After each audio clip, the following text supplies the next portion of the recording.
rekayasa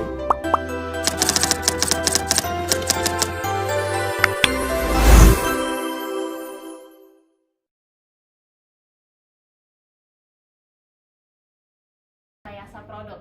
Oke, untuk jangan berlama-lama, langsung saja saya persilakan kepada teman saya Ilmi Rifka Afifah untuk menjelaskan pendahuluan dan seputar dari fermentasi nira kelapa dan aren menjadi bioetanol. Kepada saudari kami persilakan. Pertama-tama, perkenalkan saya Ilmi Rifka Afifah, di mana saya akan menjelaskan tentang pendahuluan. Dikenal memiliki kekayaan sumber daya alam yang sangat melimpah, di mana Indonesia ini dikenal sebagai negara agraris. Itu sebagian besar mata pencariannya itu bertumpu pada sektor pertanian.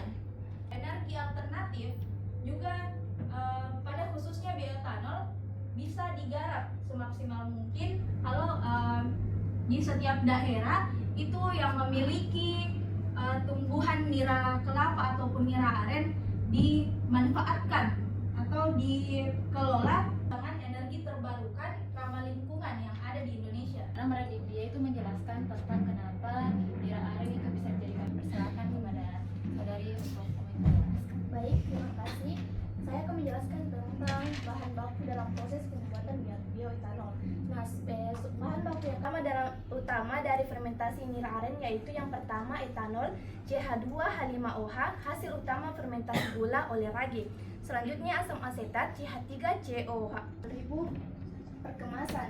Sedangkan kemasan besarnya itu sebanyak 500 gram sekitar 35 sampai 50.000.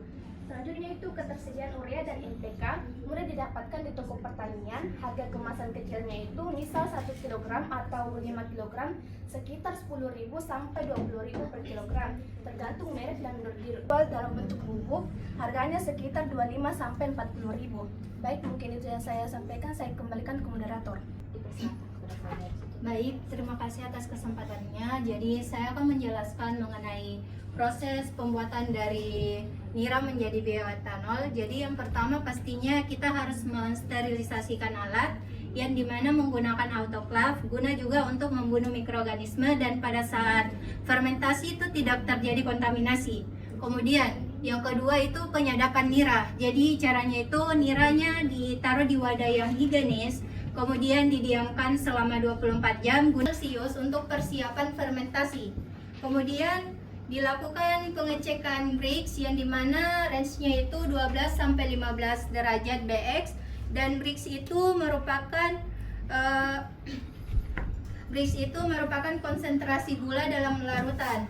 Dan kenapa range-nya itu 12 sampai 5 kurang lebih? Jadi di pH tersebut ragi aktif menghasilkan etanol, karena kalau terlalu rendah juga pertumbuhannya menjadi lambat, dan kalau pH-nya dengan kadar 90 hingga 100%. Nah, alkohol murni ini digunakan di bidang medis dan juga industri. Dan berdasarkan hasil penelitian dari fermentasi 3 hari, 5 hari, 7 sampai 9 hari. Nah, fermentasi selama 5 hari itu menghasilkan kadar etanol tertinggi yaitu 82,71%. Namun kalau diperpanjang hingga 7 sampai 9 besar, yaitu di bidang energi dan juga di bidang industri. Nah, dari sisi energi, bioetanol itu dapat dimanfaatkan sebagai bahan bakar alternatif yang ramah lingkungan karena berasal dari sumber nabati. Membacakan tentang aspek teknik kimia. Ada beberapa aspek teknik kimia pada fermentasi nira. Yang pertama itu ada fermentasi, yang kedua ada pemisahan padatan, yang ketiga ada destilasi, dan yang keempat ada kinetik fermentasi atau pencapaian untuk mendapatkan alkohol. Yang terakhir ada pengaruh temperatur. Yang pertama ada fermentasi, di mana waktu fermentasi ini biasa dilakukan 2 sampai 7 hari, di mana biasa juga dilakukan metode feed batch. Yang kedua itu ada pH-nya. pH yang digunakan itu biasa 4,5 sampai 6, di mana pH ini memengaruhi. Ada destilasi atau pemurnian etanol, di mana pada destilasi sederhana pemanasan hingga uap etanol di atas titik didih kondensasi menggunakan destilasi ulang atau destilasi fraksinasi. Ada peluang usaha pedesaan. Jadi satu pohon aren saja itu mampu menghasilkan sekitar 200 liter bioetanol. Dan juga dan bisa diketahui bahwasanya pemanfaatan bioetanol itu ramah lingkungan dan juga emisinya itu lebih rendah. Dan dari limbah produk bioetanol itu bisa dimanfaatkan juga sebagai pupuk organik dan berpotensi sebagai bahan baku etanol, bukan cuma menjadi bukan cuma menjadi gula aren. Kemudian proses pembuatannya itu yang pertama konsentrasi terlalu tinggi atau terlalu rendah. Sekian, terima kasih. kayak gampang.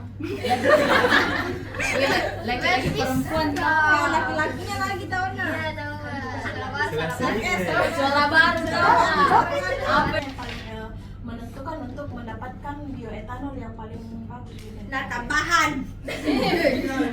tambahan mom itu melengkapi. Apa? Tahu berkaitan juga mungkin dulunya pertanyaannya. Bersambung dia. Tidak. Itu tidak gampang. Jawab pertanyaan dari Naila Salsabila. Mungkin Naila Salsabila bisa diperhatikan supaya mengerti. Baik, saya akan menjawab pertanyaan dari saudara Naila, yaitu pertanyaannya, jelaskan hubungan antara konsentrasi inokulan Dari tahapan proses fermentasi, pemisahan padatan dan destilasi, bagian mana yang paling menentukan kualitas bioetanol? Dari tahap yang paling menentukan adalah destilasi. Pengaruh dari variasi pH atau kan? Jadi kan di sini pH itu berfungsi sebagai agar raginya itu aktif. Kemudian kalau misalnya pH-nya terlalu rendah itu akan memperlambat pertumbuhan dari raginya.